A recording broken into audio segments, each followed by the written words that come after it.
Okay, so I did this oven fried turkey in this cast iron skillet, and I don't want to waste the flavorings, but I also don't want to make gravy right now, because if you make gravy and put it in the fridge, it's not really fresh when you want it. So I'm going to take a third cornstarch and 2/3 flour, and I'm going to go ahead and mix it in with this fat drippings and meat crumbs and stuff, and keep it dry. I'm going to cook it a little bit, but keep it dry and not add any liquid. And then I'm going to put it in a Ziploc freezer bag and put it in the freezer, and then bring the drier mixture out, reheat it in the pan, and then after it's reheated, I'll add the liquid, either milk or water, and then make the actual gravy at the time that I want to serve it. So I can keep those drippings, these dried drippings, and still have the pan cleaned out and use it, and then do the gravy whenever I'm ready for it. Kind of like when you buy a packet of gravy mix, but it'll come out of the freezer.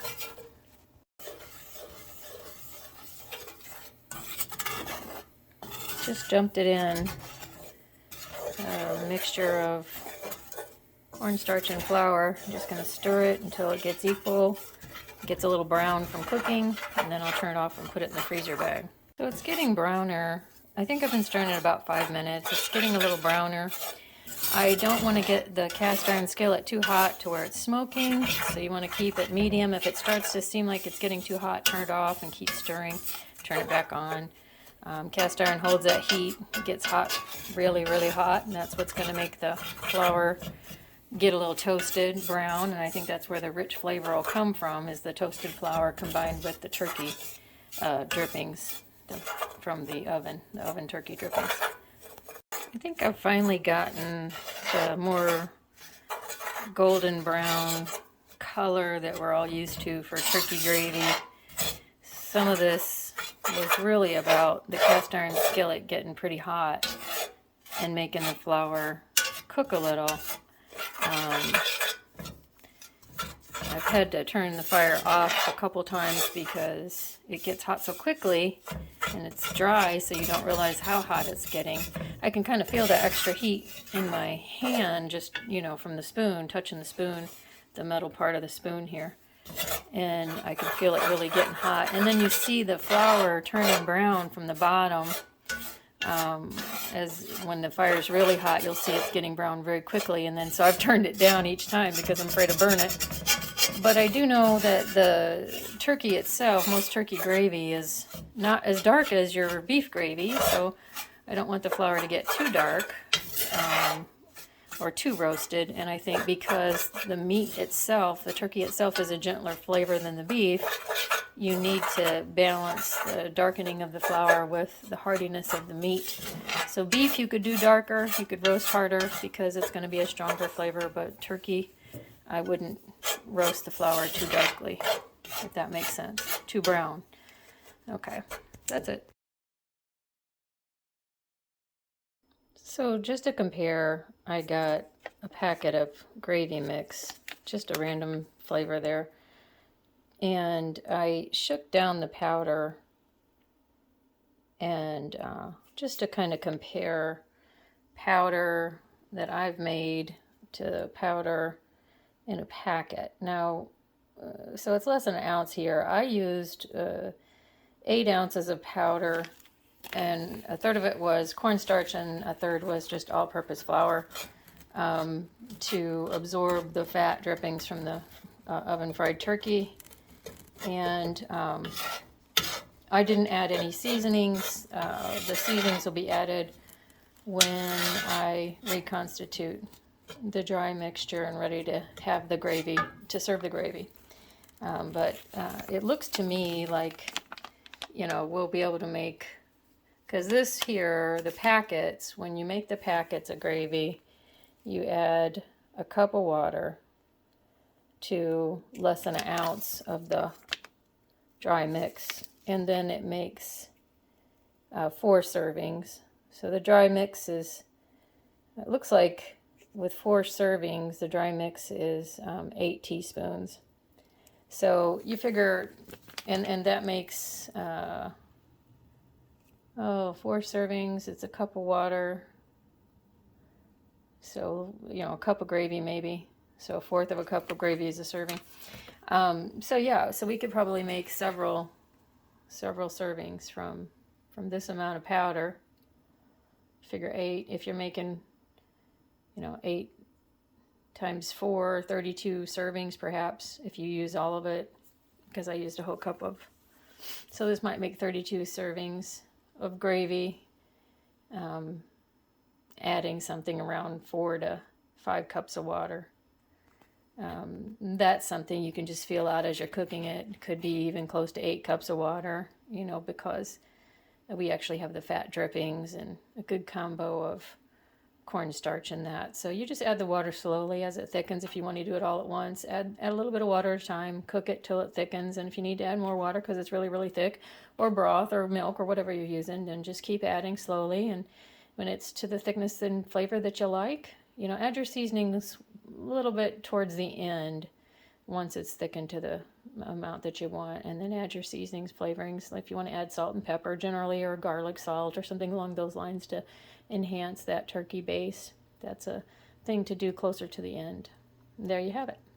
So in this packet it says that it's a serving is 2 teaspoons and there's 4 servings. So I'm just going to see how much 8 teaspoons actually weighs of my mix that I made for gravy.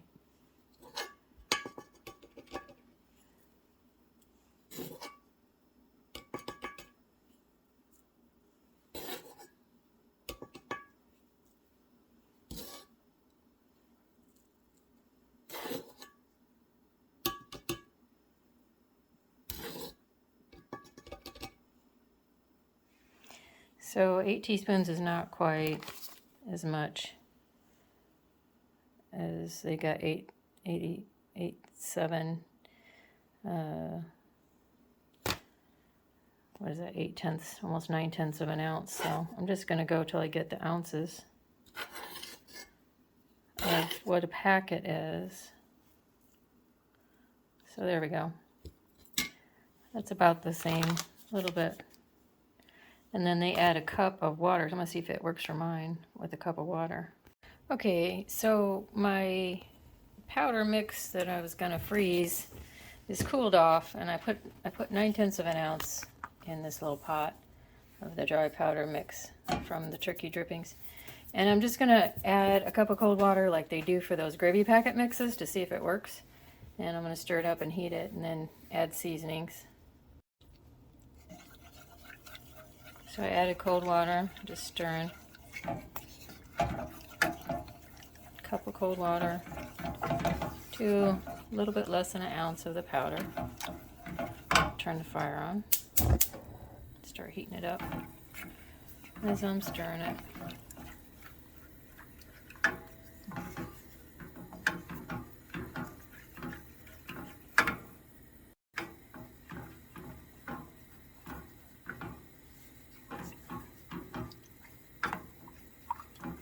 Once it gets a little thick, then I'll add the seasonings. My original base just had salt with the turkey drippings, so I'm going to add a little bit of poultry seasoning and a little bit of garlic salt and some parsley, but I'm going to wait until it gets a little thicker before I add the seasoning. And if it starts to get too thick, I added a cup of cold water to 9/10 of an ounce of the powder. And if it starts to get too thick, we'll just add a little bit more water.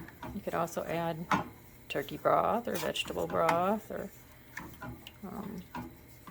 you could add a cream if you wanted, like a milk or half and half. It does seem to be getting pretty thick already.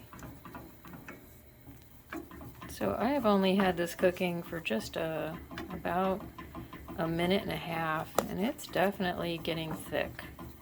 I actually think that I could add a little more water to this. So I went ahead and added another 1/3 of a cup of water. So or 1 1/3 cups. And when it thickens really fast like that, that's how you know you can add some more liquid. Usually it should take at least, you know, 3 to 4 minutes of bubbling before it gets very thick.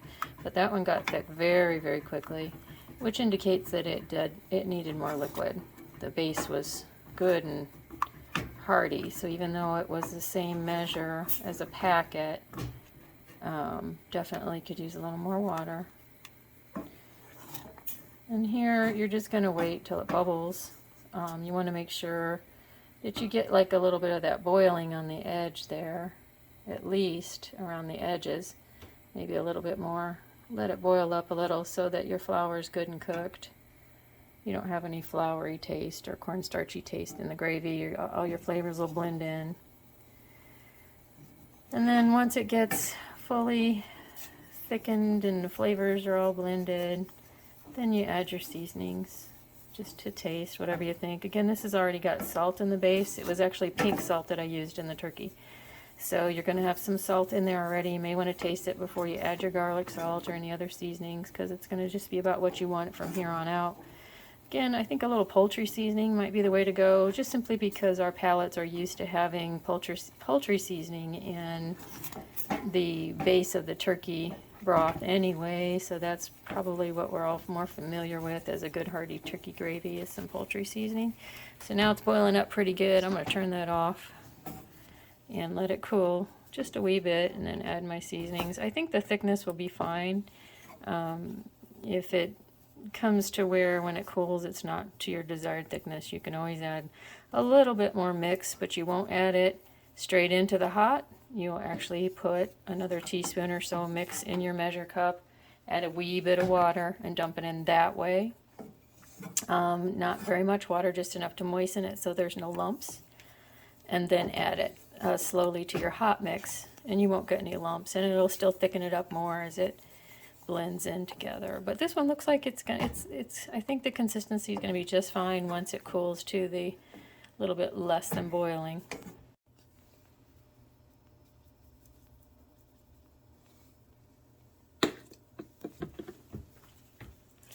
So I did taste it before I started adding these seasonings here, and I have to say there was very little salt flavor at all. I got the turkey flavor and the brown flavor from cooking that flour and toasting that flour in the cast iron skillet. But there's very little salt flavor, so I've added garlic salt and a little parsley and some of that poultry seasoning. Just gonna mix it in, give her a taste.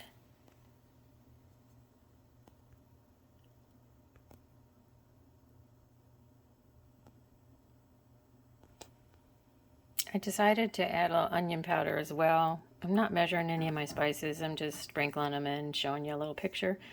And then you could just taste it. Add a little bit as you think it's appropriate for your taste buds. Forgot the black pepper. Black pepper definitely needs to go in any kind of good gravy, and I forgot about that. So we're going to add some black pepper.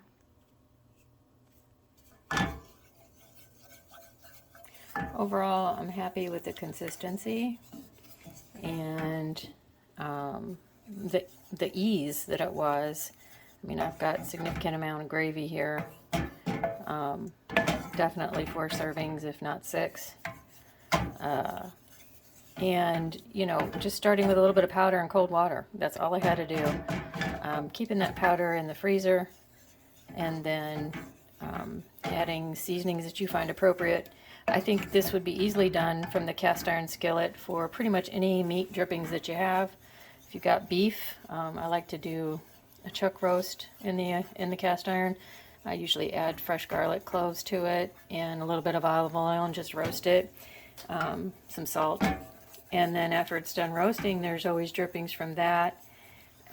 Could easily add the flour and cornstarch mixture, dry it out, put it in the freezer, and then when you're ready, put in about 1 ounce of your powder, about a 1 to 1 1/3 cups of water, cold water. Stir it around. Let it thicken. I mean, mine thickened really quickly. And then add your seasonings to taste, whatever kind of base it is. With your beef, you'll probably want more of your garlic and heartier seasonings. Definitely black pepper, a little parsley to make it look pretty. I'm pretty happy with how my turkey gravy looks from that dry powder that I'm going to keep in the freezer. And I feel like this is much more flavorful and intense than the packets that you buy. And the only other thing I could have done with those drippings was throw them in the trash. So you don't want gravy every day, obviously. You might not be able to fit in your pants anymore, but when you really want to make a nicer dinner, step it up. Or even like if you wanted to make turkey pot pie or something like that and you want a gravy base, how easy this would be just to have that dry mix in a Ziploc in your freezer, and a little bit more flavor than buying those silly little packets. So there you go.